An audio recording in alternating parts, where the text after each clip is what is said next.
ইসলামকে যুগে যুগে মিটাবার চেষ্টা করেছে, করছে, করবে। এ না জওয়ানেরা, মিটেছে যুগে যুগে তারা যারা ইসলামের বিরুদ্ধে লেগেছে। ইসলাম ছিল, আছে, থাকবে। ইসলামকে মিটাবার চেষ্টা ফিরাউন করেছিল, ফিরাউনকে আল্লাহ মিটিয়ে দিয়েছে। আজও মুসা নবী জিন্দা রয়েছে। ইসলামের বিরুদ্ধে ছিল পৃথিবীর রাজা নমরুদ, আল্লাহ তাকে মিটিয়ে দিয়েছে। ইব্রাহিম নবী আজও জিন্দা আছে। ইসলামকে মিটাতে যুগে যুগে চেষ্টা যারাই করেছে, আল্লাহ পাক তাদেরকে মিটিয়ে দিয়েছে। কিন্তু ইসলামের পক্ষে যারা ছিল এবং ইসলাম আজও জিন্দা রয়েছে। কিন্তু আল্লাহর কাছে আমরা কি মুখ দেখাবো, এটাই হলো প্রশ্ন। কেন আল্লাহ আমাদেরকে ভালোবেসে কুনতুম খায়রা উম্মাতিন উখরিজাত লিন-নাস তা'মুরুনা বিল মা'রুফ ওয়া তানহাউনা আনিল মুনকার। আল্লাহ আমাদেরকে শ্রেষ্ঠ উম্মত করেছে ভালোবেসে। দুটো কাজ দিয়েছে, অন্যায়কে মিটাও, ন্যায়কে প্রতিষ্ঠিত করো। আমরা কি মুখ দেখাবো আল্লাহর কাছে? এমন নওজওয়ানেরা ইতিহাস গাওয়া দেয়, তারিখে হাদিসের মধ্যে রয়েছে, আল্লাহ নবী যখন মক্কা জমিনে এসে ন্যায়ের কথা বললেন, গরিবদের পক্ষে কথা বললেন, মানবতার পক্ষে কথা বললেন, হাত্তাকে নারীদেরকে জেন্তু পুঁতে দেওয়া হতো, আল্লাহ নবী এসে নারীদের পক্ষে আওয়াজ তুললেন, এ দুনিয়ার মানুষেরা, এ নারীর বাবারা, জিন্দা করে আলমারিগুলোকে পুঁতে দিচ্ছ। ওই সময় তারা বলতে লেগেছিল, নারী হলো অশুভ, এদের বাঁচার কোনো অধিকার নাই। আল্লাহ নবী বললেন, এটা তোমাদের কুধারণা।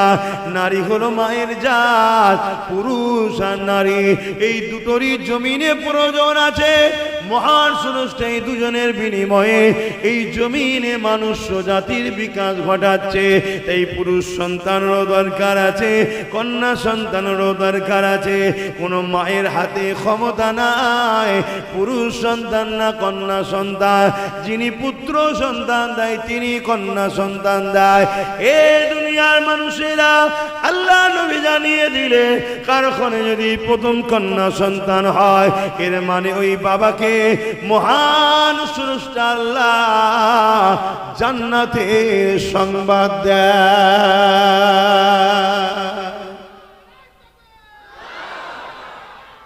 আল্লাহ দেখুন, 1450 বছর আগে আমার নবী শিখিয়েছে নারীর মর্যাদা। এখানে নারীর নাম হচ্ছে, পুরুষরা তাকবীর দিচ্ছে। হায় হায়। আর আজকে যারা নিজের মায়ের ইজ্জত রক্ষা করতে পারে না, নিজের মাকে কিভাবে কথা বলতে হয় জানে না, সেই অকাট, মূর্খ, চরিত্রহীন, সমাজদ্রোহী, তারা আজকে আঘাত দিচ্ছে ইসলামে নাকি রেপ করাটা পাপ নয়। বলেছে না বলো? এখান থেকে তো বেশি দূর নয় মনে হয়, তাই তো নাকি? হ্যাঁ, কোন মিডিয়া যদি একবার জিজ্ঞেস করতাম, খুশি হতো এই কথা বলার সময়, আপনি কি গেঁজা খেয়েছিলেন, একটু খুশি হতো। কিন্তু দুঃখের বিষয়, সবই তো ওদের, আমাদের তো কেউ না। কথা বুঝছেন? আজকে কোথায় যাচ্ছে? যে ইসলাম নারীদেরকে জ্যান্ত পুঁতা থেকে বাঁচালো, যে ইসলাম মেসেজ দিল কন্যা সন্তান হওয়া মানে ওই বাপ জান্নাতের সুসংবাদ পায়। জোরে বলুন সুবহানাল্লাহ। আর সেই ইসলামের গায়ে তোমাদের এখান থেকে বেশি দূর নয়, ভাটপাড়া দুপায়ে পশু অর্জুন সিং, সে বলছে ইসলামে নাকি রেপ করাটা পাপের বিষয় নয়। ওর বিরুদ্ধে তো হাজার হাজার মানুষ কেস করেছে, রাজ্য সরকার অ্যারেস্ট করেছে। কিন্তু ওর বিরুদ্ধে যদি আন্দোলন করতে নাবে, তাকে অ্যারেস্ট করবে। আব্বাসের কথা বাদ দেন, আব্বাসের ব্যাপারটা আলাদা তো। আমাকে ছুলের কপালে বিপদ আরো আছে। কথা বুঝছেন না, বোঝেন না? কিন্তু আমার বুঝাবার উদ্দেশ্য, এটা একটা সংবিধান বিরোধী কথা তো। একটা বিশেষ ধর্মের নামে একটা এত বড় মিথ্যাচার তো। গণতান্ত্রিক দেশে, ধর্ম নিরপেক্ষ দেশে, সর্বধর্মের মানুষের দেশে ইসলাম কখনো কারো ধর্মের উপরে আঘাত দেয়নি। কিন্তু দেখুন আমেরিকার চালচলন, ফ্রান্সের চালচলন আমার দেশে এবং আমার বাংলাতেও চলে এলো। এ থেকে বোঝা যাচ্ছে ব্যথা যত বাড়ে ফুটফুটে সন্তান তত তাড়াতাড়ি আসে। কিছু বুঝলেন? ব্যথা যত বাড়বে তার মানে সন্তান, নতুন মেহমানের খবর, নতুন অতিথির খবর আসবে। ইসলামের ওপরে যত ব্যথা বাড়বে, ইসলামের ওপরে যত মিথ্যাচার হবে, ইসলামের ওপর যত আঘাত হবে, এর মানে নতুন অতিথি ইসলামে আসবে। জোরে বলুন। যে ভয় আমেরিকা করে ইসলামের বিরুদ্ধে লেগেছিল উল্টো হয়ে গেছে। শুনছেন তো আমি কি বুঝাচ্ছি? এরাও সেই টেনশনই আছে, এদেরও মাথা কাজ করছে না যে কি করে রুখি, কি করে রুখি। সত্যকে কখনো রুখা সম্ভব নয়। হ্যাঁ, তুমি 5 লাখ মুসলমান মেরতে পারো, তুমি 5 লাখ মুসলমানকে হয়তো মেরে ফেলতে পারো, 5 কোটি মুসলমানকে মেরে ফেলতে পারো। কেন? এ মুসলমান মরার জন্যই তো তোমাদের গোলাম হয়ে বসে আছে। মারলে মারতে পারো, অসুবিধে কিছু নেই, এটা সম্ভব তোমাদের জন্য। কেন? ইতিহাস বলছে চিঙ্গিস খান 1 কোটি মুসলমানকে মেরেছে, 1 লক্ষর উপরে উলামাকে হত্যা করেছে। তারপরও চিঙ্গিস খান মিটে গেছে, ইসলাম সারা পৃথিবীতে আজও আছে। জোরে বলুন সুবহানাল্লাহ। অতএব মুসলমান হয়তো তোমরা মেরে ফেলতে পারো, ক্ষমতা আছে। কেন? আমার কওমের মানুষ বড় ভুল রাস্তায় দীর্ঘদিন চলছে, তাই হয়তো তাদের ক্ষতি করলে করতে পারো। কিন্তু ইসলামকে যদি তুমি মনে করো আমি টার্গেট করেছি, তোমার একটা ফুসকুরি সারাবার ক্ষমতা নেই, তুমি ইসলামকে মিটাবার খব দেখছো। বাবেরা নওজওয়ানেরা বুঝিল চেয়েছিল ইসলামকে মিটিয়ে দিবার জন্য আমার রাসূলুল্লাহকে শহীদ করে দিবার প্ল্যান করেছিল। কাকে অফারটা দিয়েছিল? হযরতে ফারুক আজমকে। তখন হযরতও ছিল না, ফারুক আজমও ছিল না, শুধু নাম ছিল খাত্তাবের বেটা ওমর। হযরতে ওমর দাঁড়িয়ে গেলে, তরোয়াল বার করে ফেললে, এ আবু জেহেল রে, আমি যাচ্ছি, কাল সূর্য উঠবে, মুহাম্মদ আর উঠবে না। 39 জন ইমানের কলেমা পড়েছিল তখন শুধুমাত্র। হযরত ওমর বলতে লেগেছে 40 জন আর হতে দেব না, 39 জনই থাকবে। ওমর ফারুক রওনা দিয়ে দিয়েছে। অনেক বড় কথা, ফেরেশতাদের মধ্যে আলোচনা হতে লেগেছে। ওমরকে আল্লাহ এত ক্ষমতা দিয়েছিল, জাহিলিয়াতের যুগে যখন ছিলে এমন দাবদাবা ছিল, পুরো মক্কায় কেউ তার বিরুদ্ধে কথা বলার ক্ষমতা ছিল না। ওই সময় ফেরেশতাদের মধ্যে আলোচনা হতে লেগেছে। আমার আল্লাহ পাক বলতে লাগলে, হে আমার ফেরেশতারা, উমরকে যেতে দাও। উমর বলে 39 থেকে 40 হতে দেব না। আমি আল্লাহ উমরকে 40 নম্বর মুসলমান বানিয়ে দেব। আরো জোরে বলুন সুবহান। সব ক্ষমতার মালিক কে? কখন যে হৃদয়ে কার রাজত্ব চলে আসবে কে বোঝে বলো না। দিল দিতে লাগে না, দিল অটোমেটিক চলে যায়, ঠিক না? এর পুরো কন্ট্রোল কারো চলে না, আল্লাহ চলে। উমার তরোয়াল নিয়ে বেরিয়েছে, আমার রাসূলের শহীদ করে দেবে। আমার নবীর দরবারে গিয়ে আঘাত দিয়েছে। ভেতর থেকে এক সাহাবী জিজ্ঞেস করছে, কে? খাত্তাবের বেটা উমার। সাহাবা হুজুরদের মধ্যে হালচাল শুরু হয়ে গেছে যে কি হবে, আজ আমাদের আর রেহাই নেই। ওই মজলিসে আর একজন বসেছিলেন, নবী পাক সাল্লাল্লাহু আলাইহি ওয়াসাল্লামের চাচা হযরতে হামজা রাদিয়াল্লাহু তাআলা, তখন ইসলাম কবুল করে নিয়েছে। তিনি উঠে দাঁড়িয়ে এসে বললেন, হুজুর, আজ যদি উমার পাকামো করে, আমি হামজাও কিন্তু কোনো কমতি নয়, ছাড়বো না। জোরে বলুন সুবহানাল্লাহ। আমার নবীর চাচাও ছিলেন বিশাল পালোয়ান, কথা বুঝে আসছে, বিশাল হেলথ, বিশাল চেহারা। আল্লাহ নবী বললেন উমারকে আসতে দাও, দরজা খুলে দেওয়া হলো। হযরত ওমর ফারুক আসছেন, কেন আমাদের তো নাম নিলে সম্মান নিতে হবে না, আসছে। হযরতে হামজা রাদিয়াল্লাহু তাআলা আন উমার ফারুক আর রসুলের বীজখানে দাঁড়িয়ে গিয়ে উমারের বুকে হাত দিয়ে রুকে দিয়েছে। এ উমার, কি খবর এখানে? তুমি এখানে কি করতে এসছো? শোনো, যদি পাকামু করেছো আমি কিন্তু ছাড়বো না তোমায়। হাতে উলঙ্গ তরোয়াল। আল্লাহ নবী বললেন, চাচা উমারের রাস্তা আটকাবেন না, ছেড়ে দেন। কেন? হুজুর তো জানে কানেকশন তো আল্লাহর সঙ্গে হচ্ছে, ওর রাস্তা আটকাবেন না, ওকে ছেড়ে দেন। আমার রাসূলুল্লাহর একেবারে কাছে এলেন। আল্লাহ নবী উমারের পিরহান জামা যেটাই ছিল পরে তার একটা খোঁট ধরে টান দিলেন হালকা। উমার ফারুক বসে গেলেন। আল্লাহ নবী শুধু একটাই কথা বলেছে, উমার এখনো কি সময় হয়নি তোমার রবের দিকে আসা? ব্যাস, চোখ দিয়ে ঝরঝর করে পানি বেরিয়ে যাচ্ছে। সাহাবা হুজুর অবাক হয়ে দেখছে, হুজুর এই তরোয়াল নিয়ে এসেছিলাম দুনিয়া পাওয়ার জন্য আপনাকে শহীদ করতে। আজও মুসলিম ঘরের ছেলে দুনিয়া পাওয়ার জন্য ইসলামকে শহীদ করছে, দুনিয়া পাওয়ার জন্য ইসলাম বিদ্বেষীদের সঙ্গে দল করছে, দুনিয়া পাওয়ার জন্য ইসলামের দুশ্মনদের ঘরে ক্ষমতা দিচ্ছে। আজকে তারা কখন কোন ডালে যে বসে কোনো ঠিক নেই। গতদিন সে এক জায়গায়, আজকে আর এক জায়গায়, কালকে আর এক জায়গায়। গতদিন মুসলিম দরদি, আজকে সে কমনাল, কোনো ঠিক নেই। তাদের পিছনে আমার কম ছুটে বেড়াচ্ছে। এ কম অনেক কষ্টের বিনিময়ে কিন্তু ইসলাম আল্লাহ ছাড় দিয়েছে, ছেড়ে দেয়নি। জবাব কিন্তু আল্লাহ নেবে। হযরত উমর ফারুকের চোখ দিয়ে পানি বেরিয়ে যায়। ইয়া রাসূলুল্লাহ, হাবিবাল্লাহ, আমি উমারকে ক্ষমা করে দিই। আমি উমার এসেছিলাম সামান্য দুনিয়ার অর্থের জন্য আপনাকে শহীদ করে দিতে। ইয়া রাসূলুল্লাহ, হাবিবাল্লাহ, আজ আমি বুঝতে পেরেছি আপনি হলেন হক, আপনি ন্যায়ের পক্ষে রয়েছে, আল্লাহ আপনাকে পাঠিয়েছে। ইয়া রাসূলুল্লাহ, হাবিবাল্লাহ, আমি উমারকে আপনার গোলাম হিসাবে, খাদিম হিসাবে কবুল করে না। এই যুবকেরা, আল্লাহ নবী দিয়ে হাত বাড়িয়ে দিল। আল্লাহ নবী হাতটা ধরে নিয়ে ইমানে কলেমা পড়িয়ে দিলেন। হযরত ওমর ফারুক দাঁড়িয়ে গেলেন।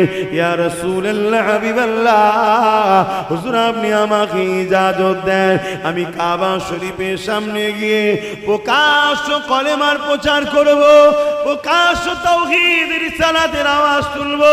কেননা ইতিপূর্বে কলেমার প্রচার প্রকাশ্য করতে পারেনি।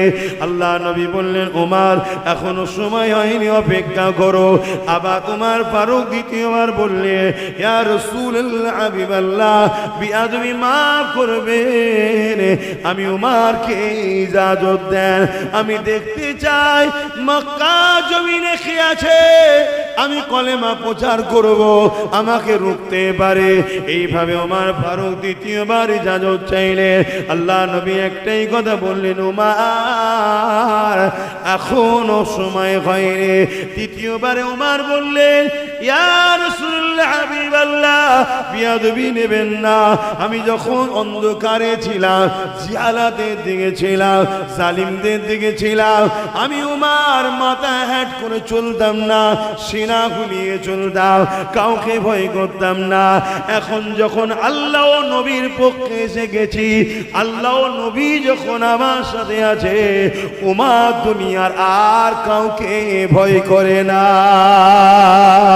আরো জোরে বলুন সুবহান। আজ যেমন আমেরিকা পৃথিবীর দাদা, সেদিন রোম ছিল পৃথিবীর দাদা। ওমর ফারুকের নাম শুনে রোমের সম্রাটরা কাঁপতো ভয়। শুধু বলতো, উমারকে কি যেতে হবে রোমে, না জুলুম বন্ধ হবে? থরথর করে কাঁপতো। এ পাওয়ারটা কিসের? উমারের কি মাসুলের জন্য নাকি? হ্যাঁ বলেন বলেন। এই নওজওয়ানেরা, হযরত ওমর ফারুক নিজে বলেছেন, এ দুনিয়ার মানুষেরা, আমার সাহাবা ভাইয়েরা, আজ অর্ধেক পৃথিবীর শাহিনশার নাম হলো উমর, কিন্তু উমার আজ অর্ধেক পৃথিবী চালাচ্ছে। উমারের রাজত্ব আমলে বাঘ ছাগল এক হাটে পানি খেচ্ছে, কেউ কারোর ওপরে জুলুম করে না, কেউ বেইনসাফি করে না। উমারের রাজত্বে কোনো দুর্নীতি হয় না, উমারের রাজত্বে কোনো নেশা ছিল না, উমারের রাজত্বে কোনো রেপ ছিল না, উমারের রাজত্ব কোনো ইফটিজিং ছিল না, উমারের রাজত্ব কোনো মিথ্যা ছিল না, উমারের রাজত্বে কোনো এমন মায়ের বেটার ক্ষমতা ছিল না বেইনসাফি করবে, মালে কম দেবে, গোপনে দুধের সঙ্গে পানি পর্যন্ত মিলাবে, এই ক্ষমতা উমারের রাজত্বে কারো ছিল না। সেই উমার ফারুক বলতে লেগেছে, এ দুনিয়ার মানুষেরা এটা উমারের কোনো কৃতিত্ব নয়, কেন উমার হলাম খাত্তাবের বেটা। আমার বাপ যখন আমাকে দুটো বকরি দিত মাঠে চড়াবার জন্যে, উমার দুটো বকরিকে ঠিকভাবে চড়াতে পারত না, কখন এটাকে ধরতে যাইতো ওটা পালায়, ওটাকে ধরতে যাইতো এটা পালায়। এই জন্যে রোজ বাপের কাছে বকা খেতাম, রোজ বাপের কাছে মার খেতাম। কিন্তু আজকে পৃথিবীর অর্ধেক পৃথিবী উমার চালায়, বাকি অর্ধেক পৃথিবী উমারের নামে শুনে কাঁপে। এটা উমারের বাপের বা উমারের কোনো কৃতিত্ব নয়, এই কৃতিত্ব হলো আমেনার লালের গোলামি করা। আরো জোরে বলুন সুবহান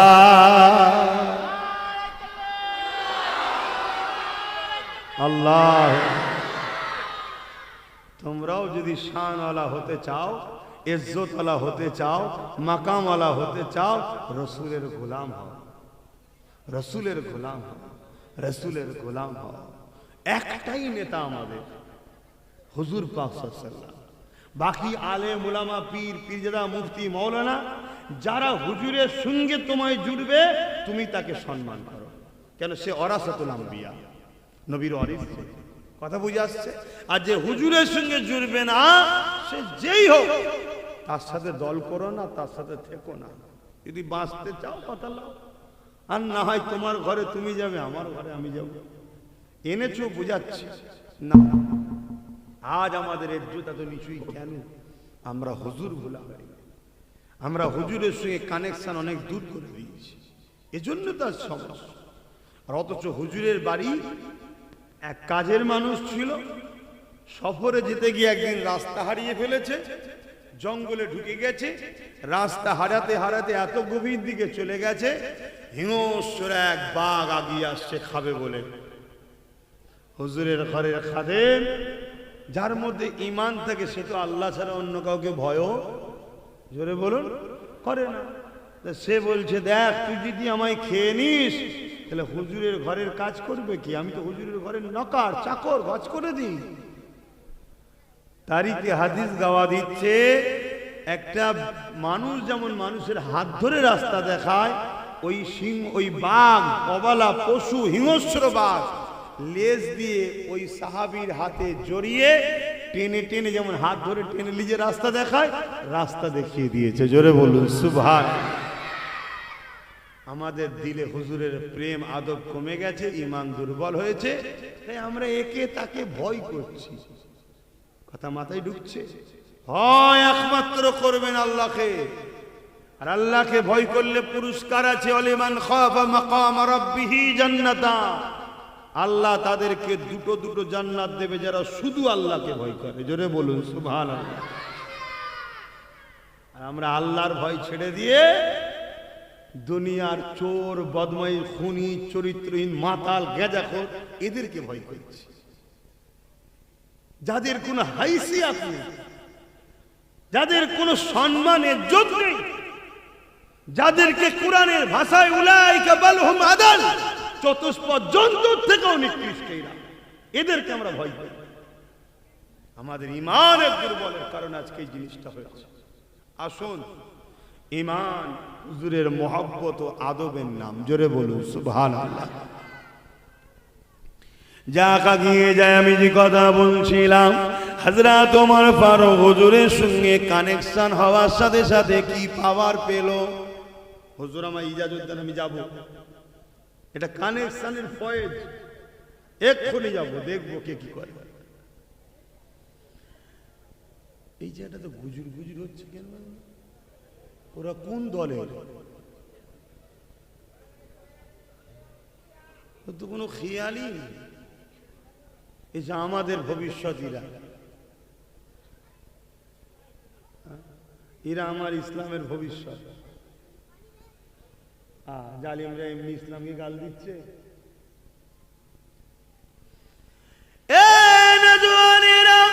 হযরত ওমর ফারুক রাদিয়াল্লাহু তাআলা আনকে আল্লাহ নবী ইজাজত দিয়ে দিলেন।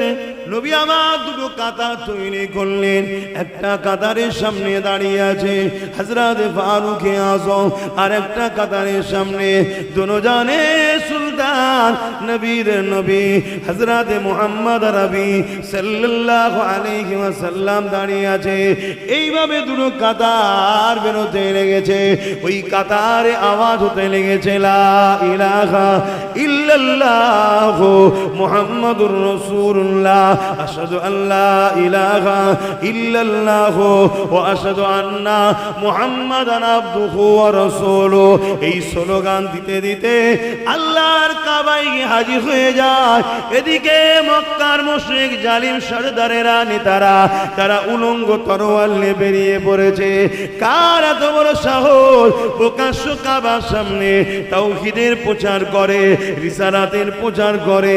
কার এত সাহস প্রকাশ্য কাবার সামনে তাওহীদের প্রচার করে, রিসালাতের প্রচার করে? এ যুবকেরা, মক্কার জালিম বেঈমান তারা সরদারেরা যখন তরোয়াল নিয়ে বেরিয়েছে, এগিয়ে এসে যখন ওমর ফারুককে দেখেছে, যেমন চোখের মুখে নুন দিলে ছিটকে যায়, ওই রকম সবাই দমকে গেছে, ওই রকম সবাই পিছিয়ে গেছে। ওমর ফারুক কাঁদে বলছে, আসো, কার ক্ষমতা আছে? এতদিন আমার নবীকে অনেক জ্বালিয়েছো তোমরা, এবারে কে আছে? আসো। মুহাম্মদ আরবির সামনে উমার দাঁড়িয়ে আছে। আরো জোরে বলুন সুবহান। সব তরোয়াল রেখে দিয়ে নিচুই নামে যে যার ভয় ঢুকে গেছে। একটা কারো ক্ষমতা হয়নি সামনে আগিয়েছে। শুনছেন তো ভাই, কিসের পাওয়ার এটা? হুজুর উমর ফারুক নিজে বলেছে, এটা আমার নবীর গোলামির পাওয়ার। জোরে বলুন সুবহান। আসো, আমরা হুজুরকে ভালোবাসি। এই যুবকেরা, ঈমান এমন একটা পাওয়ার, ঈমান এমন একটা নিয়ামত, ঈমান এমন একটা ক্ষমতা, পৃথিবীর যুগে যুগে সুপার পাওয়ারেরা পারমাণবিক বোমা তৈরি করতে পেরেছে, কিন্তু ঈমানদারদের ঘরে খাবরাতে পারেনি। পৃথিবীর জমিনে সুপার পাওয়ারেরা লক্ষ লক্ষ কোটি কোটি মুসলমানদেরকে কতল করেছে, কিন্তু ঈমানদারদের ঘরে খাবরাতে পারেনি। এই ঈমানটা কি জিনিস, এই বিষয়ের একটা কথা বলি শোনে। চিঙ্গিস খানের নাম সবাই শুনেছে, একটা আতঙ্কের নাম চিঙ্গিস খান। চিঙ্গিস খান যে শহরটা দখল করত, চিঙ্গিস খান যে এলাকাকে দখল করত, ওই এলাকার গাছপালা, তরুলতা, পশু পাখি, জীব জন্তু, মানুষের বাচ্চা কাউকে বাদ দিত না, সবাইকে কতল করে দিত, সবাইকে পুড়িয়ে ছারখার করে দিত। এত আতঙ্ক ছিল চিঙ্গিস খান। ওই চিঙ্গিস খান একদিন বাগদাদের জমিনে হামলা করলো। এক বিশাল মাদ্রাসা, বাগদাদের জমিনে মাদ্রাসাকে হামলা করে ওই মাদ্রাসা যত ছাত্র ছিল সবাইকে চিঙ্গিস খান কতল করে দিল। রক্তাক্ত হয়ে গেল নবীর ঘরটা। মাদ্রাসা খুন বইতে লেগেছে, মাদ্রাসার লাইব্রেরিতে আগুন ধরিয়ে দিল, কিতাবগুলো পুড়ে যেতে লেগেছে। এ যুবকেরা, আমাদের উপরে জুলুম আজকে নতুন নয় গো, আজকে নতুন নয়, খাবরাবার কিছু নাই। এই ভারতবর্ষের জমিনে ব্রিটিশ কম জুলুম করেন উলামাদের উপরে। এই ভারতবর্ষের জমিনে ব্রিটিশ কম অত্যাচার করেন আলেমে হাক্কানীদের উপরে। তবে মনে রাখবেন, উলামা দুই ধরনের হয়। এক ধরনের উলামাকে ব্রিটিশরা মাইনে দিয়ে রেখেছিল, আবার এক ধরনের উলামা দিওকে ব্রিটিশরা আন্দামানের সেলুলারে কালা পানির আযাব শাস্তি খেটিয়ে খেটিয়ে তাদেরকে হত্যা পর্যন্ত করে দিয়েছিল। আজকে দিনও দুই ধরনের উলামা আছে। একদল উলামা রয়েছে আজকে জালিম শাসকদের অর্থে বিক্রি হয়ে যাওয়া, যারা হক কথা বলে না, নাই কথা বলে না, ইনসাফ কথা বলে না, জালিমের জুলুমের বিরুদ্ধে বলে না। এ যুবকেরা, আমল করে চিঙ্গিস খান দেখা যায় লাইব্রেরিতে আগুন ধরিয়ে দিল, তুলাবা ছাত্রগুলোকে কতল করে দিল। 300 উস্তাদ ছিল, এত বড় মাদ্রাসা, 300 উস্তাদ হযরত ছিলেন, তিনাদেরকে 3টে কাতার দিয়ে দাঁড় করিয়ে দিল। ওই 3টে কাতারে দাঁড় করিয়ে জাল্লাদকে হুকুম করে দিল 100 করে 3টে কাতারে। প্রথম কাতারের উলামাদের ধর থেকে কল্লাগুলোকে আলাদা করার হুকুম দিয়ে দিল। দৃশ্যখানা একটু চোখ বন্ধ করে খেয়াল করেন কিভাবে উলামাদেরকে জালিমরা কতল করেছে। আর আল্লাহর দ্বীনের পাগল, নবীর পাগল উলামারা জান দিয়া পছন্দ করেছে, জালিমদের কাছে মাথা নত করেনে।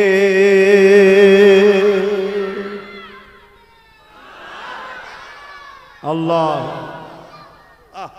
ওই মরণ কত সৌভাগ্যবান যে মরণটা আল্লাহ রসুলের জন্য হবে।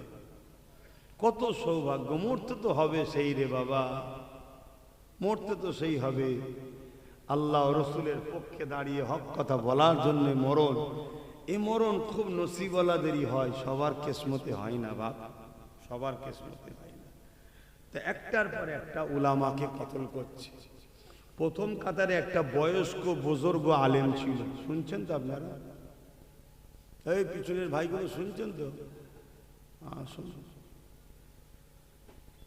আজ আমার সমাজ নেশাতে ডুবে আছে, এজন্যই তো আজ আমাদেরকে লুটছে। আজ সমাজ লোভ লালসায় ডুবে গেছে, এগুলো প্ল্যান করে করা হয়েছে। কেন এ জাতি যদি জেগে থাকে, আচ্ছা আচ্ছা জাহান্নামের কুকুরদের ঘুম হারাম করে দেবে। এ জাতিকে ঘুম পড়াও, তার জন্য মদ দাও, টাকা দাও, নারী দাও, যা দেবে দাও, ঘুমোতে দিতে পারে নাই। আমাদের জুলুম, অত্যাচার, রাহাজানি, স্বৈরাচারী সব এ জাতি জেগে গেলে ঠান্ডা করে দেবে। শুনছেন তো? এ জাতি ঘুমোচ্ছে বলেই তো তিলোত্তমা বোন এখনো ইনসাফ পাইনি। এ জাতি যদি জেগে যেত ইনসাফ পেয়ে যেত। এ জাতি ঘুমোচ্ছিল বলেই তো তামান্নার মতো ছোট্ট বাচ্চা কন্যাটা বোমের আঘাতে মারা গেল, ইনসাফও পেল না। এ জাতি ঘুমোচ্ছে, এ জাতিকে ঘুম পড়িয়ে রাখা হয়েছে। তবে জাগো কম, যদি না জাগো ঘুম ভাঙবে যেদিন দেখবে জাহান্নামে কাতার দিয়ে রেখেছো, সেদিন আল্লাহ তোমার হিসাবটা নেবে। তোমাকে আল্লাহ পাঠিয়েছে এই জমিনের উপরে ইনসাফ কায়েম করার জন্য।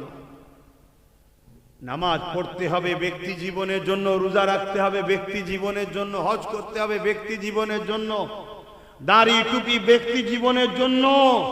এখানে যদি ভুলও হয়ে যায় আল্লাহর কাছে কাঁদলে ক্ষমা করে দেবে আল্লাহ বলেছে। কিন্তু হক নাও যদি কেউ মারে আল্লাহ বলেছে আমি ক্ষমা করব না, ও যদি ক্ষমা না করে। তোমার উপরে তোমার সমাজের হক নাই, তোমার উপরে তোমার মা, বেটি, বোন, নারীদের হক নাই। আজকে তুমি আমি ঘুমোচ্ছি বলেই তো সমাজের নারীরা রেপ হচ্ছে। মুসলিম সমাজ যদি জাগতো এ সমাজের বেটি কখনো রেপ হতো না। কথা বুঝছেন না? বোঝেন? এদেরকে ঘুম পড়িয়ে রাখা হয়েছে। আর আব্বাস সিদ্দিকী যখন এদেরকে জাগাবার চেষ্টা করে তখন আব্বাস সিদ্দিকীর রজকে কাটিং করা হয়। 20 সেকেন্ডের বক্তব্য ছাড়া হয়, 30 সেকেন্ডের বক্তব্য ছাড়া হয়। আগে পিছুর কথাকে কেটে জোর করে একটা নতুন কিছু ওয়ার্ড তৈরি করে সেটাকে বাজারে খাওয়ানো হয়।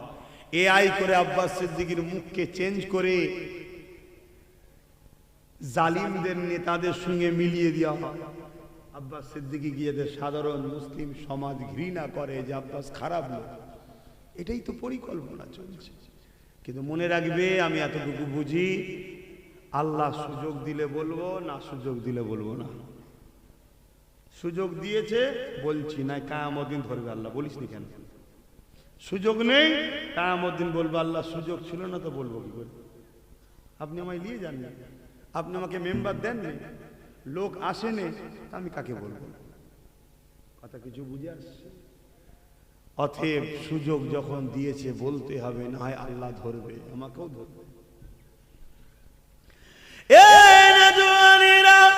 যে কথা বলছিলাম, এমন বিপাকের প্রেমিকেরা জুলুম যুগে যুগে আমাদের উপরে হয়েছে। ওই উলামাদের মধ্যে থেকে প্রথম কাতারে একজন বুজুর্গ উলামা ছিলেন, তিনি প্রথম কাতার থেকে দ্বিতীয় কাতারে চলে গেল। চিঙ্গিস খান দেখার পরও কিছু বলল না। আবার চিঙ্গিস খান হুকুম করে দিল, দ্বিতীয় কাতারের উলামাদেরকে কতল করে দাও। প্রথম কাতারে 99 জন কতল হয়ে গেল। একজন মুরব্বী ছিলেন, দ্বিতীয় কাতারে চলে এলো। দ্বিতীয় কাতারে 101 জন হয়ে গেল। দ্বিতীয় কাতারে যখন কতল শুরু হয়েছে, ওই উলামা মুরব্বী যিনি ছিলেন তিনি তৃতীয় কাতারে চলে গেল। দ্বিতীয় কাতারে 100 জন শহীদ হয়ে গেল। 199 জন কতল হয়ে গেছে, আর 101 জন বাকি রয়েছে 3 নম্বর কাতারে। চিঙ্গিস খান আগিয়ে এসে বলতে লেগেছে, এ মুরব্বী, তুমি এবারে কোন জায়গায় যাবে? প্রথম কাতার থেকে দ্বিতীয় কাতার, দ্বিতীয় কাতার থেকে তৃতীয় কাতার, এবারে তুমি কোথায় যাবে? আর তো কোনো কাতার না। ঈমান কাকে বলে দেখেন, আল্লাহ পাকের আলেম বান্দাটা আসমানের দিকে শাহাদাত আঙ্গুলটা তুলে বলেছিল, আল্লাহ আমাদের আছে। আরো জোরে বলুন সুবহান। এখানে পা ধরে ফেলেন যে আপনি বাঁচান আমাকে। এখানে কি বলছে? আল্লাহ আছে। যখনই বলেছে চিঙ্গিস খান রেগে গেছে। রেগে গিয়ে জাল্লাদকে বলছে, আগে এই মুরব্বী উলামাটাকে কতল কর। বাস চিঙ্গিস খানের মুখ দিয়ে যেই বেরিয়েছে, যে সত্যি আল্লাহ আছে দিল থেকে বলে, আল্লাহ তাকে বাঁচাবে না বাঁচাবে না। মুখে বলা আর দিলে বলা আলাদা বাপ। কথা বুঝে আসছে? সঙ্গে সঙ্গে ঘোড়ার মধ্যে একটা হালচাল শুরু হলো। যে ঘোড়ায় চিঙ্গিস খান বসেছিল, ও পৃথিবীর আতঙ্কের নাম, পুরো পৃথিবী যার ভয়ে কাঁপতো থরথর করে। ঘোড়া তাকে নিয়ে এমন লাফালাফি শুরু করলো, কোনোভাবে আর সে ঘোড়াকে কন্ট্রোল করতে পারছেন। এবার ঘোড়া ছুটতে শুরু করেছে। জাল্লাদ কতল করা ছেড়ে দিয়ে, সৈন্যরা কতল করা ছেড়ে দিয়ে চিঙ্গিস খানকে বাঁচাবে বলে ছুটছে, তার ঘোড়াকে দাঁড় করাবে বলে। কিন্তু এই ঘোড়া ছুটছে, কখনো ডান দিকে কখনো বাঁদিকে লাফাচ্ছে, এইভাবে ছুটছে। একটা টাইমে চিঙ্গিস খানের একটা পা রাখে যেখানে, সেখান থেকে ফসকে গেল, আর আরেকটা পা ওই যেখানে পা রাখে সেখানে জড়িয়ে গেল।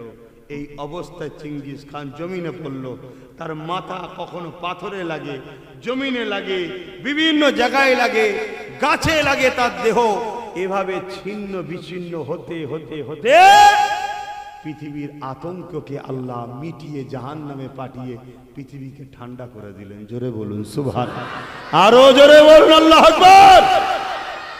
সেই আল্লাহ আজও আছে না নাই? তাহলে ভয় খাচ্ছেন কেন? আল্লাহ ছাড়া কাউকে ভয় করবেন না। নাইকে নাই বলুন, অন্যায়কে অন্যায় বলুন, সত্যকে সত্য বলুন, মিথ্যাকে মিথ্যা বলুন, জালিমকে জালিম বলুন, মজলুমকে মজলুম বলুন।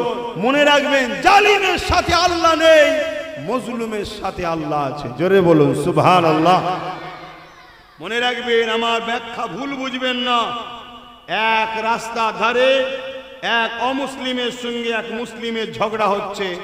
অমুসলিম কোনো দোষ করেনি, মুসলিম তার উপর জুলুম করে। এই সময়ে তো ওই মুসলিমের পক্ষে আল্লাহ নেই, অমুসলিমের পক্ষেই আল্লাহ আছে।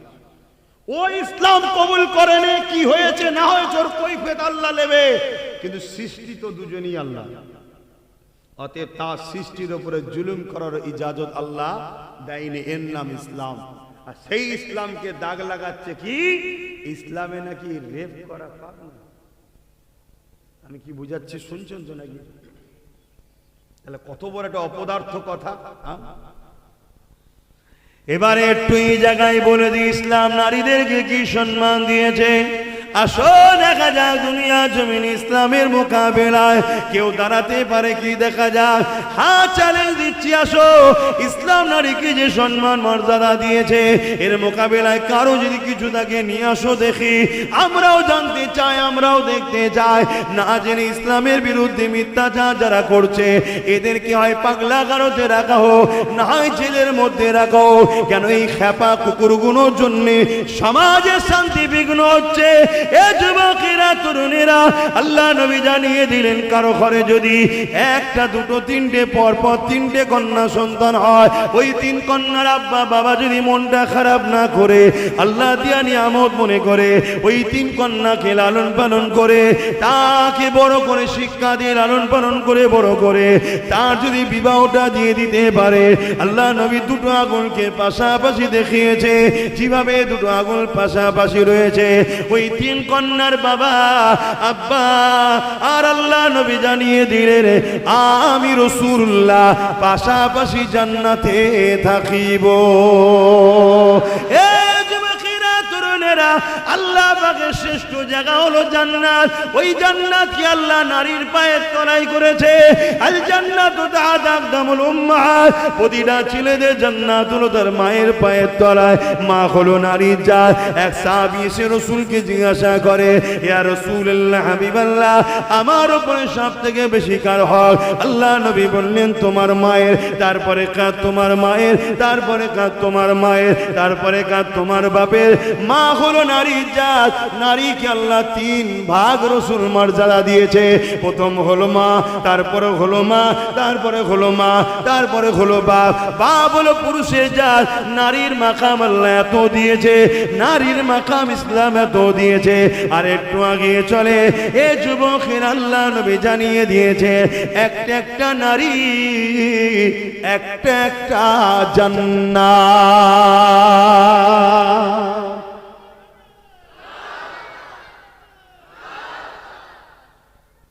আমার ধর্মের উপরে কত মিথ্যাচার হচ্ছে দেখছেন তো? হ্যাঁ, আমাদের হুঁশ নাই। আমাদের এসব নিয়ে মাথায় চাল ভাঙে না।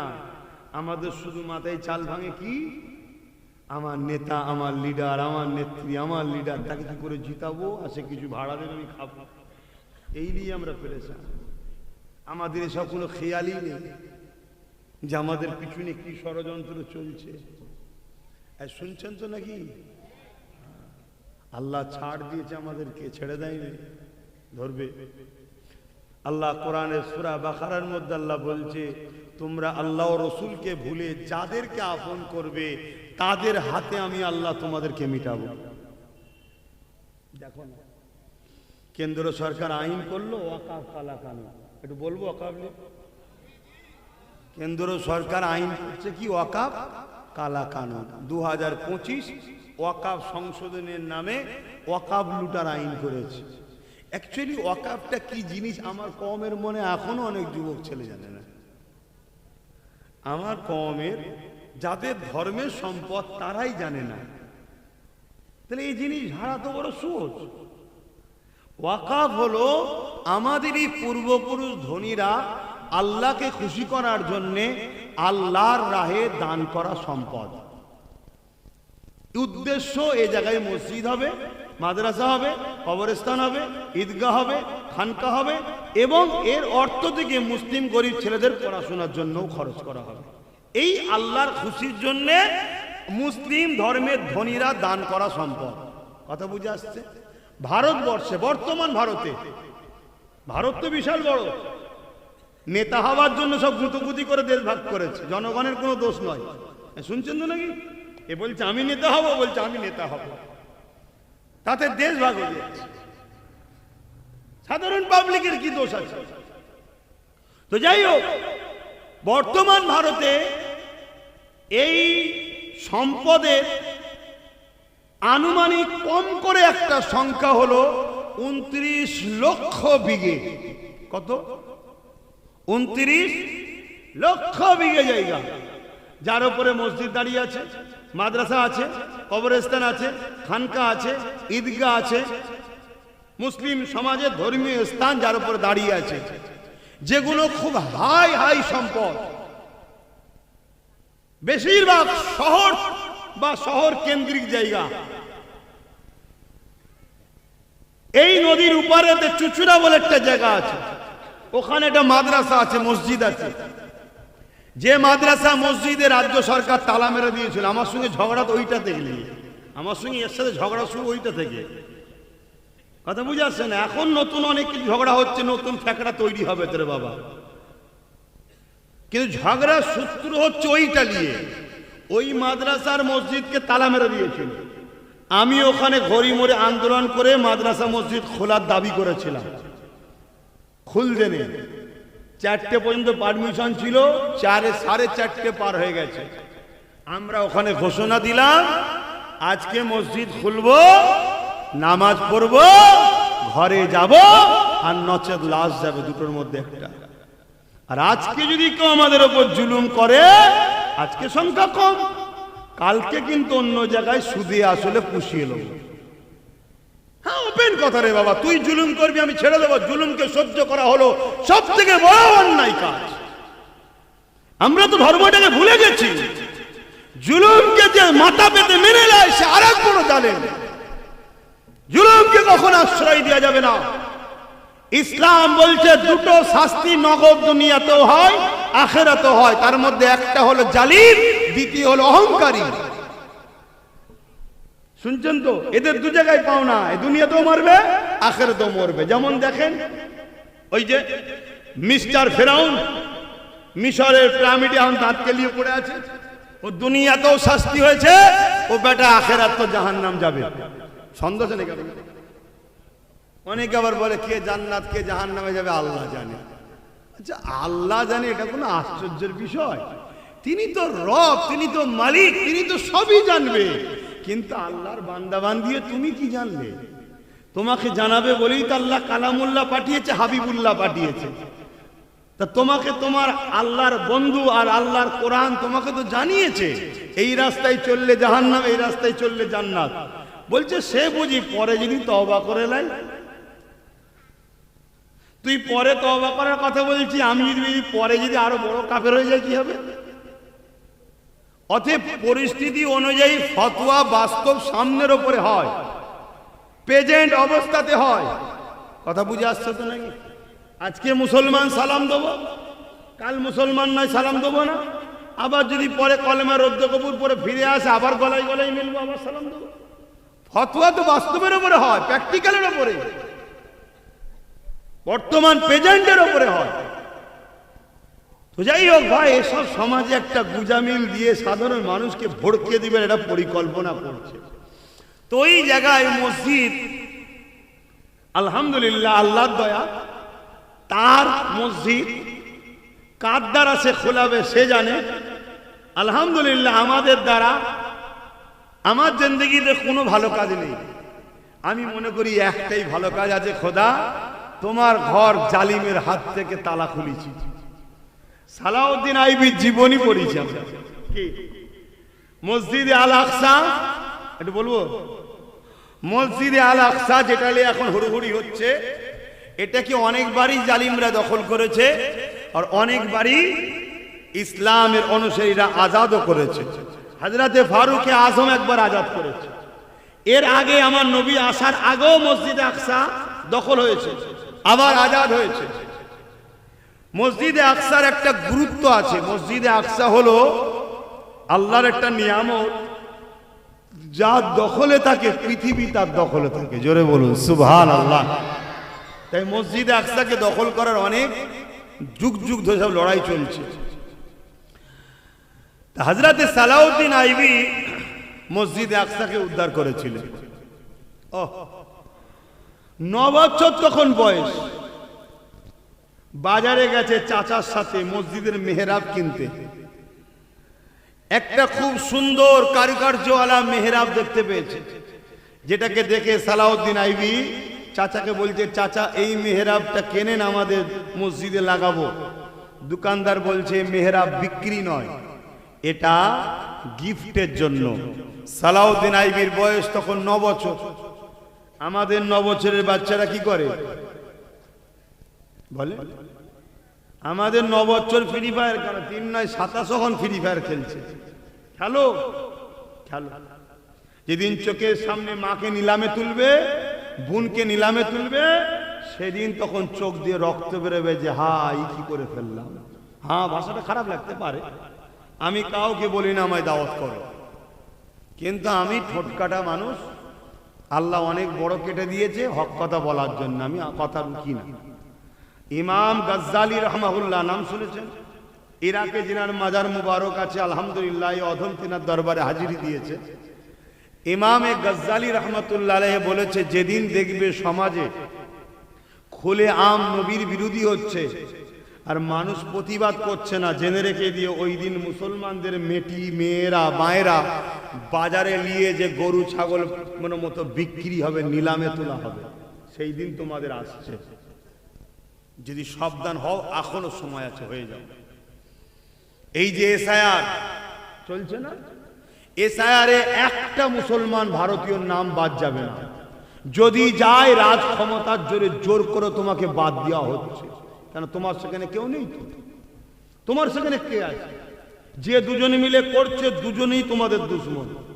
ও ওখান থেকে ভড়কাচ্ছে, বলছে আমি আছি, কিন্তু সব খরচই করছে, সব কি বলে অফিসার এ সহযোগিতা করছে। এতদিন বলছিল এসআর করতে দেবো না, আমি মরে বেঁচে থাকতে করতে দেবো না, টাটকা বেঁচে আছে, এসআর হচ্ছে।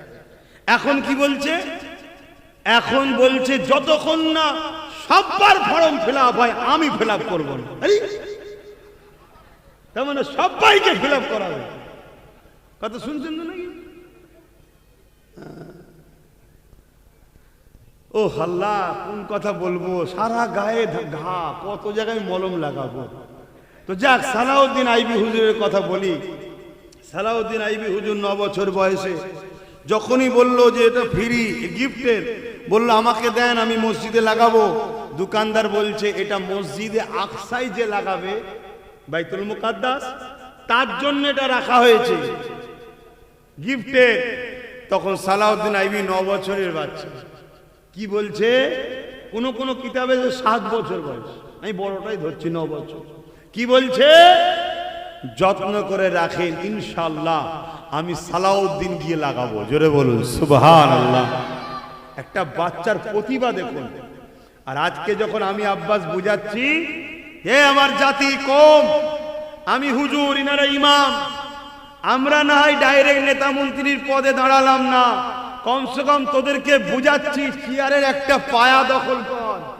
তখন এ জাতি বলছে আমরা পারবো, আমরা পারবো। মানে সে হাতি বাজার থেকে কিনে এনেছে, পায়ে শিকল বেঁধে রেখে দিয়েছে, বাচ্চা দিত, শিকল টেনেছে, খোলেন, পরের দিন টানছে, খোলেন, 1 মাস টানছে, খোলেন, 1 বছর টেনেছে, খোলেন। ও হাতি পা টানা বন্ধ করে দিয়েছে, এখন জন হয়ে গেছে, ওর মেন্টালিটিতে ঢুকে গেছে খুলবে না। কিন্তু এখন টানলে খুলবে না, খুলবে না, যারা বলুন। কিন্তু গোলামি শিকল এত মারাত্মক জিনিস, ওর মেন্টালিটিতে বসে গেছে আমি গোলাম, আমি খুলতে পারবো না। এ আমার কম, তোমাদের মেন্টালিটিতেও বসে গেছে যে আমাদের জন্য নেতা মন্ত্রী হওয়া কাজ নয়, শুধু উড়া হবে, আমরা চামচাগিরি করব, এটা আমাদের কাজ। শোনো, যে ঘোড়া এত জোরে ছোটে, ওই ঘোড়াকেই কিন্তু দেখবে একটা ধানের শীষের সঙ্গে দড়িটা শুধু পেঁচিয়ে দেয়, মাথা হ্যাট করে দাঁড়িয়ে থাকে। তোমাদের হাল সেটা হয়েছে। জাগো, ওঠো, রোকো, একটাই আওয়াজ তোলো, কারো পিছনে নয়, ভাগীদারিতে আমরা যাব, ভাগীদারিতে। যে আমাদের ভাগ দেবে, পার্টনারশিপ নেবে, তার সাথে আমরা দল করব, বাকি কাউকে চিনি না। কেউ আমার মামু নয়, কেউ আমার খালাও নয়, কেউ আমার ফুপা নয়, কেউ আমার ফুপুও নয়। ৭৯ বছরদের সব বেটা আমাদেরকে লুটেছে, সবাই চিটিংবাজি করেছে। এই যে ওয়াকফ, আজকে কেন্দ্র সরকার আইন করছে, এর আগে কি ওয়াকফ ঝাড়া হয়নি? এর আগে কি ওয়াকফ বিক্রি হয়নি? এর আগে সবাই মিলে আমার ওয়াকফে মজা নিয়েছে, কোটি কোটি লক্ষ লক্ষ কোটি টাকা আমার ওয়াকফে লুটে লুটে সবাই খেয়েছে। কেন্দ্র সরকার বসে দেখছে, আরে বাহ, মুসলমানদের এত জায়গা, ওই পুকুরের মাছ সবাই চুরি করে খায়, মুসলমানরা কিছু বলে না তো, তো চল পুরো পুকুরটাই চুরি করবো আমি। এ এখন পুরো পুকুর চুরি করতে নেমেছে, শুনছেন তো? এ এখন অন্যরা কি করেছে, পুকুর বেচিয়ে মাছ চুরি করে খেত, ও কোনো মাছ চোর। আর কেন্দ্র সরকার পুরো পুকুর চুরি করতে নেমেছে, তাই আইন করেছে কি, এত ভয়ঙ্কর ভয়ঙ্কর তাদের সিস্টেম তৈরি করেছে যে আমাদের মসজিদ, আমাদের কবরস্থান, আমাদের ঈদগাহ সব বোলডুজার দিয়ে ভেঙে বড় বড় বড় বড় সব আদানি আম্বানির মতো কোম্পানিদের হাতে চলে যাবে। তাহলে এর বিরুদ্ধে লড়াইয়ের দরকার আছে না? না, জোরে বলেন। কিন্তু লড়াই করতে গেলেই তো সমস্যা হবে। যেই লড়াই করবেন কেউ বলবে দিল্লি চলে যাও, দিল্লি চলে যাও, বলবে না? বলবে না? হ্যাঁ, আমার একটা কথা খুব ভাইরাল হচ্ছে না, যে আব্বাস সিদ্দিকী বলেছে টিএমসি কে ভোট দেওয়া হারাম। শুনেছেন আপনারা? হ্যাঁ কি না বলছেন? কারা কারা শুনেছেন একটু হাত তুলে দেখান। বাবা, সব শুনে গেছে। শুনে গালিগালাজও করেছো তো নাকি আমাকে? হ্যাঁ, এটা দিতে হয়তো গাল। আল উলামা ইহনাতুল কুফরুন, আলেম উলামাদেরকে যারা ইহনত করে তারা কুফরি করে। ওই অবস্থায় যদি তওবা না করে, ওই অবস্থায় মারা গেলে সে চির জাহান্নামী হয়ে থাকবে। কথা বুঝে আসছে? আমি অ্যাকচুয়ালি কি বলেছিলাম, এইটুকু কথা বলেছি নাকি না আরো বলেছি? কি গো, এসেছি যখন একটু বলে দিই নাকি? না ইখতিলাফ থেকে যাবে? হ্যাঁ, একটু বলে দিই কি বলছে। আমি কিন্তু এরকম কথা বলিনি। অ্যাকচুয়ালি আমি বলেছি এর আগেও অনেক কথা আছে, পরেও অনেক কথা আছে, সবটা বাদ দিয়েছে। দিয়ে শুধু দিয়েছে কি, আব্বাস সিদ্দিকী বলছে যে দেখো শোনো, টিএমসি কে ভোট দিলে হারাম, সে পীর সাহেব হোক, পীরজাদা হোক, মুফতি হোক, মৌলানা হোক, যেই হোক, এরম বলেছে, তাই তো নাকি? এরম বক্তব্য দেখেছেন তো? হ্যাঁ, এইটুকু দিয়েছে। আচ্ছা বলুন তো, আল্লাহ রসুল বলছেন অন্যায় দেখলে হাত দিয়ে রোখো। আল্লাহ রসুল কি বলছেন? অন্যায় দেখলে হাত দিয়ে রোখো। যদি হাতে ক্ষমতা না থাকে, মুখ দিয়ে প্রতিবাদ করো। যদি মুখেও তোমার বলার প্রতিবাদ করার ক্ষমতা না থাকে, অন্তর থেকে ঘৃণা করো। এবং অন্তর থেকে ঘৃণা করার পর আল্লাহ রসুল বলছে এই অন্তর থেকে ঘৃণা করাটা হলো সব থেকে দুর্বল ইমানের লক্ষণ। বুঝতে পারছেন? তাহলে এক নম্বর ইমান কি? অন্যায় দেখলে হাত দিয়ে রুকা, যেটা সাহাবা হুজুররা করেছে। দ্বিতীয় নম্বরের ইমান কি? মুখ দিয়ে প্রতিবাদ করা। তিন নম্বর ইমান এবং শেষ স্তর ইমানের অন্তর থেকে ঘৃণা করা। আজকে কেন্দ্র সরকার যে ওয়াকাফ কালা কানুন করছে, এটা নাই করছে না অন্যায় করছে? একটু বলবেন বলবেন বলবেন বলবেন। তাহলে রসুলের হাদিস অনুযায়ী হাত দিয়ে রুখতে হবে না? হবে না? যদি হাতে রুখতে না পারি, মুখ দিয়ে প্রতিবাদ। যদি মুখ দিয়ে প্রতিবাদ না করি, অন্তর থেকে বিজেপির এই কাজকে ঘৃণা করা দরকার আছে না? না, তা না করে কোনো মুসলমান যদি বিজেপিকে ভোট দেয়, তার ঈমান আছে? কেন, তারপরে তার কোনো স্তর নেই। সব থেকে নিম্ন হচ্ছে ঘৃণা করে সরে যাওয়া। ও সরে যায়নি, তাকে ভোট দিয়েছে। তার মানে শক্তিশালী হও, মসজিদ মাদ্রাসা ভেঙে শেষ করো। তাহলে মসজিদ মাদ্রাসার দুশ্মন নয়। মসজিদ মাদ্রাসার যে দুশ্মন হয় তার ঈমান থাকে? চলে আসেন। এইটা বলার পরে আমি বলেছি তাহলে ওকে ভোট দেওয়া হারাম। কথা মাথায় ঢুকছে? তারপরে আমি বলেছি আপনি মসজিদ মাদ্রাসা বাঁচাবার জন্য আন্দোলন করবেন, আর কেউ যদি বলে এখানে গুলোগুলি করলে আমি সব থেকে বড় দুশ্মন হব, দিল্লি চলে যাও, তাহলে সে মসজিদ মাদ্রাসার বন্ধু না দুশ্মন? জোরে বলেন। দুশ্মনকে যদি তুমি সাথ দাও, তার মানে শক্তিশালী হও। মসজিদ মাদ্রাসার পক্ষে কেউ কথা বললে ধরে জেলে ভরো, তাহলে মসজিদ মাদ্রাসার ক্ষতি করলো না? করলো না? তাহলে তার মধ্যে ঈমান থাকবে। সব থেকে বড় বিষয়, কেউ যদি বলে আমার উন্নতি শেষ হবে না, কোরআন শেষ হয়ে যাবে, সে কোরআনের বন্ধু না দুশ্মন? কোরআনকে যে শেষ হবার কথা বলে, তাকে তুমি ক্ষমতায় এনে কোরআন শেষ করতে যদি চাও, তোমার মধ্যে ঈমান থাকবে? এরপরও আমি বলেছি কি, যদি কেউ মনে করে যে এটা এর মিস্টেক হয়েছে, বলতে গেছিল এক করে ফেলেছে আর এক, তখন আমি বলছি তাহলে ক্ষমা চাইতে পারে। মুখ্যমন্ত্রী তো কি হয়েছে, মানুষ তো ভুল হতে পারে, আমি অস্বীকার করছি না, ভুল হতে পারে, কারণ আগের মুখ্যমন্ত্রী ভুল করেছিল, বারবার ক্ষমাও চেয়েছে, ক্ষমা চাইতে পারে। যদি ক্ষমা চেয়ে নেয় তাহলে আমিও কথা উইড্রো করলো, ক্ষমা যখন চেয়েছে এ কথা আর বলবো না। শুনছেন না, শুনেন? আর ক্ষমা চাইবে না বলবে কোরআন শেষ হয়ে যাবে, ক্ষমা চাইবে না বলবে মসজিদ মাদ্রাসার কথা বাংলায় বলা যাবে না, দিল্লি চলে যাও, তাহলে আব্বাস সিদ্দিকী সব জায়গায় বলবে কেউ সাপোর্ট করা হারাম, যদি কেউ সাপোর্ট করে তার ঈমান থাকবে না। শুনছেন না? হ্যাঁ, এতদিন এ কথা বলেনি, সাপোর্ট করেছে আলাদা বিষয়। শুনছেন তো নাকি?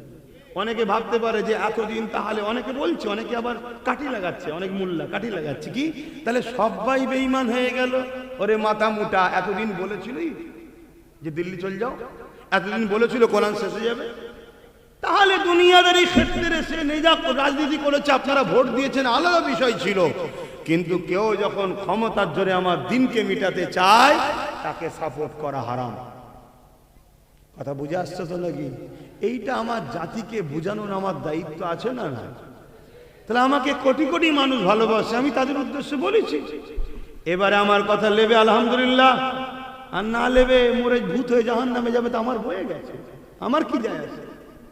হ্যাঁ, কিন্তু কোরআনের বিরুদ্ধে যে কথা বলবে, সে যেই হোক, সে ভারতবর্ষের প্রধানমন্ত্রী হলো, তার বিরুদ্ধে আব্বাস সিদ্দিকী বলবে, হতে পারে তার পাশে অনেক পাওয়ার আছে, তার পাওয়ারকে আমি পায়ের তলায় রাখি, আল্লাহর কোরআন আমার কাছে আগে, ঠিক না বেঠে? তুমি কি করতে পারো? তোমার এতটুকু করার ক্ষমতা আছে, হয়তো ক্ষমতার জন্য মেরে দেবে। আরে মুস্তাফার গোলামরা মরণকে কখনো ভয় করে না, মরণ তাদের জন্য পুরস্কার, কবরে নবী দেখার জন্য। জোরে বলুন সুবহানাল্লাহ। অন্যায়কে অন্যায় বলতে হবে, নাইকে নাই বলতে হবে। আর আমার আলেম উলামা ইমাম ভাইদের বলবো, এখনো সময় আছে, নিজেদের মধ্যে সংগঠিত হন, ঐক্য হন। ইতিহাস বলছে যুগে যুগে একদল উলামাদের দ্বারাই জালিমরা কাজ নিয়েছে, কাজ মিটে যাওয়ার পরে তাদেরকে মেরেও দিয়েছে। শুনছেন তো নাকি? একদল উলামাদের দ্বারা জালিমরা কাজ নিয়েছে, লিবার পরে তাদেরকে মেরেও দিয়েছে। এখনো সময় আছে, কেউ তো কথা বলছে, কেউ তো লড়ছে, হাতে সংগঠিত হয়, ঐক্যবদ্ধ হয়। আর আপনাদের ঘরে বলি, আল্লাহর কাছে মুখ দেখাতে হবে। সব জায়গায় আমরা অর্থ ব্যয় করতে পারি, শুধু মসজিদের ইমামের বেলায় আমাদের কাছে পয়সা থাকে না, লজ্জাজনক জাতির জন্য। অথচ একটা গ্রামের সব থেকে সম্মানীয় ব্যক্তি যদি হয় ওই গ্রামের ইমাম, যে আল্লাহর ঘরের খাদেম, তার থেকে বড় সম্মানীয় আর কে আছে? যাকে ইক্তেদা করে 5 ওয়াক্ত নামাজ পড়েন আপনারা, সেই ইমামের বেলায় আজ আমার কম কতটা পিছিয়ে আছে দেখুন। একটা মসজিদ যত কমই হোক 100টার উপরে ঘর থাকে, একটা মসজিদ যত কমই হোক 100-র উপরে ঘর থাকে। তা প্রতিটা ঘর থেকে যদি যত কমই হোক মাসে 200 কোটি টাকা মসজিদে দিত, তাহলে ইমামের মাইনে হিসাবে 20,000 টাকা হয়ে যেত। কথা বুঝে আসছে না? নাই। কিন্তু আজ আমরা সব জায়গায় পয়সা খরচ করেছি, ইমামের বেলায় করি না। এই উম্মত কেন জানি না আজকে এরকম হয়ে গেল যে এরা এদের ধর্মগুরুদের ঘরে ভিখারি দেখা পছন্দ করে। আর অথচ অন্যান্য ধর্মের লোকেরা, তাদের ধর্মগুরুরা জেট ফ্লাইটে করে যাচ্ছে। আমেরিকার পোপ তার নিজের ফ্লাইট আছে, সে যখন যায় তার পিছনে আরো 28টা ফ্লাইট যায়। আর উম্মতে মুহাম্মাদি, তার ধর্মের যখন একজন কেউ স্কলার যাবে, সে বাসে করে যাকে কম চাই। তাহলে বলো যে তার কওমের উলামা, কওমের রহনুমা, কওমের যারা দিনের মেসেজ দেয়, তাদেরকে যে জাতি গরিব দেখা পছন্দ করে, যারা ভিখারি থাকে, তাহলে সমাজের উপর আল্লাহর কি রহমত হবে? আমার কথা কি কষ্ট দিচ্ছে নাকি আপনাদের? কেন আমি আপনাদের এখানে মনে হয় নতুন এলাম নাকি? তাহলে কষ্ট দিচ্ছি না তো? কষ্ট দিলে একটা আজকের দিনটা সহ্য করে নেন, আর আনবেন না, মিটে যাবে। আর আমি আসবো কোনো জায়গায় আসালে জলসা করি না, তাহলে তো সব ভালো বলতাম, সব ভালো, সব ভালো, সব ভালো, সব ভালো, সব ভালো। যে আজকে আসেন সেও কালকে বলবো ওইটা গানই যাবে। কি বলবে না বলবে না? বাবেরা, নওজওয়ানেরা, সব জায়গায় কম্প্রোমাইজ করা যায়। ইসলামের বেলায় কম্প্রোমাইজ নয়, কোরআনের বেলায় কম্প্রোমাইজ নয়, আল্লাহ ও রসুলের বেলায় কম্প্রোমাইজ নয়। এ যুবকেরা, তরুণেরা, বাবেরা, দুনিয়াদারি করতে গিয়ে, কারবার করতে গিয়ে, ব্যবসা করতে গিয়ে, রাজনীতি করতে গিয়ে কারবারে লস হয়েছে, বা পার্টনার ছেড়ে দিয়েছে, বা তোমার নেতা চাকরি বাকরি দেয়নি, সব জায়গাতে কম্প্রোমাইজ করা যায়। চলো আবার সুযোগ দেওয়া যায়, চলো আবার দেখা যায়, ঠিক আছে অন্য কাউকে দিয়েছে, পরের বারে আমাকে দেবে, এইসব নিয়েতে দুনিয়ার ক্ষেত্রে সব জায়গায় কম্প্রোমাইজ করা যায়। কিন্তু আল্লাহ রসুল ইসলামের ব্যাপারে, কোরআনের ব্যাপারে কোনো কম্প্রোমাইজ করা যায় না। কেননা এখানে কম্প্রোমাইজ করলে তুমি গাওয়া দিয়ে দিলে আল্লাহ রসুলের থেকে তাদেরকে বেশি প্রাধান্য দিলে। অথচ হাদিস পাকের মধ্যে রয়েছে, লা ইউমিনু আহাদুকুম হাত্তা আকুনা আহাব্বা ইলাইহি মিন ওয়ালিদিহি ওয়া ওয়ালাদিহি ওয়ান নাসি আজমাইন। অপর হাদিস শরীফ, লা ইউমিনু আহাদুকুম হাত্তা ইয়াকুনা আল্লাহু ওয়া রাসূলুহু আহাব্বা ইলাইহি মিম্মা সিওয়াহুমা। এ যুবকেরা, তরুণেরা, সব কিছু থেকে জমি জায়গা, ঘর বাড়ি, টাকা পয়সা ছেড়ে বলে, এমনকি নিজে জানের থেকে আল্লাহ রসুলকে যে বেশি ভালোবাসে সেই তো ইমানদার। তার জন্য দুনিয়াও কামিয়াবি, আখিরাতও কামিয়াবি। দাঁড়িয়ে রেখেছে ভালো জিনিস, টুপি রেখেছে ভালো জিনিস, নামাজ পড়েছে ভালো জিনিস, হজ করেছে ভালো জিনিস, দান করেছে ভালো জিনিস, রোজা রেখেছে ভালো জিনিস, আলেম হয়েছে ভালো জিনিস, মুফতি মৌলানা হয়েছে ভালো জিনিস। কিন্তু মনে রাখবে, যদি সব কিছুর ওপরে আল্লাহ রসুলকে প্রাধান্য না দেয়, ও আলেমের কোনো দাম নাই, ও মুফতির কোনো দাম নাই, ও নামাজির কোনো দাম নাই, ও দাড়িওয়ালা টুপিওয়ালার কোনো দাম নাই। কারণ ইতিহাসের পাতা গাওয়া দিয়ে দেয়, ইমামে হুসাইন যখন এজিদের বিরুদ্ধে কথা বলেছিল, ওই কারবালার জমিনেতে 25,000 সৈন্য পাঠিয়েছিল এজিদ ইমামে হুসাইনকে রুখবে বলে। ওই 25,000-এর মধ্যে 13,000 ছিল আলেম উলামা হাফেজ। শুনছেন?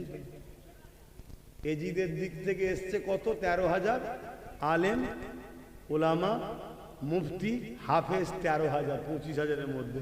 কি জন্যে? কিছু পয়সা, কিছু পদ, কিছু লোভ। এজিদের পক্ষে যে হোসাইন হুজুরের বিরুদ্ধে তরবাল তুলেছে। কারবালায় নামাজ হচ্ছে, হুজুর ইমাম, হোসাইন হুজুর ইমামতি করছে, নামাজ পড়ছে, আবার তরবালে বেরিয়ে পড়েছে। কেন? টাকা, পদ। কিছু বুঝতে পারছেন? হ্যাঁ। হযরত সালাউদ্দিন আইয়ুবী এইভাবে বড় হয়ে গেলেন। হুজুর আমার 12,000 সৈন্য নিয়ে রওনা দিয়ে দিলেন মসজিদে আকসাকে উদ্ধার করবে বলে। এইভাবে মসজিদে আকসার নিকটবর্তী জায়গায় গিয়ে একটা জায়গাতে তাবু ঘেরে ফেললে। ওই তাবু গাড়ার পরে ওই জায়গাতে একটা গুপ্তচর পাঠিয়ে দিলে, যান মসজিদে আকসা চতুর্দিকে খবরটা নিয়ে আসে।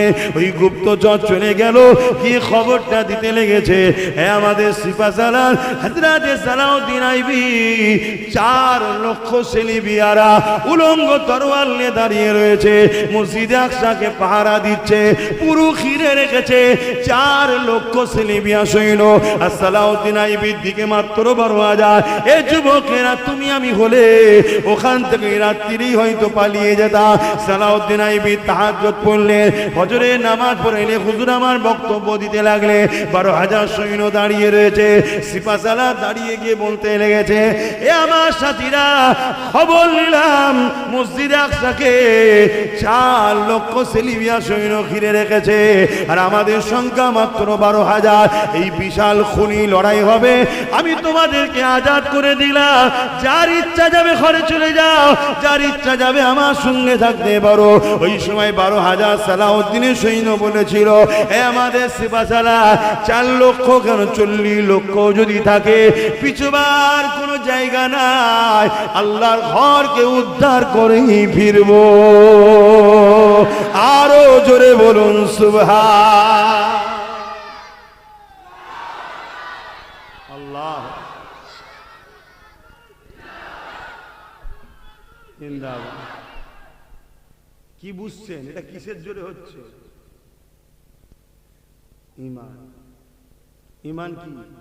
নবীর প্রেম ও আদব, যেটা আমাদের মধ্যে খুবই দুর্বল, খুবই দুর্বল। আর নবীর প্রেম আদব কি? মান আহাব্বা সুন্নতি ফাকাদ আহাব্বানি, যারা আমার সুন্নতকে ভালোবাসলো তারা আমাকে ভালোবাসলো, যারা আমাকে ভালোবাসলো কানা মাই ফিল জান্নাহ, সে আমার সঙ্গে জান্নাতে যাবে। মুসলিম ঘরের যুবক 100টার মধ্যে 95টা নামাজ পড়েনি। বলো আমি ভুল বললাম? তাহলে এটা কত বড় অন্যায় করছে। মুসলিম ঘরের নারী মেয়ে, মায়ের জাত, 100-র মধ্যে 95টা যুবতী মেয়ে নামাজ পড়ে না, অথচ 24 ঘন্টা মোবাইল নিয়ে আল্লাহ সুস্থ চেহারা দিয়েছে, মুখ বেঁকিয়ে বেঁকিয়ে এমন সেলফি তুলে ছাড়ছে, কালকে ওর ছেলে যদি আলেম ওলামা হয়, ওই ফটো যদি বাই চান্স ভাইরাস হয়ে যায়, ওই মৌলভী সাহেবকে হয়তো মরে যেতে হবে। কি আমি কথা ভুল বলছি?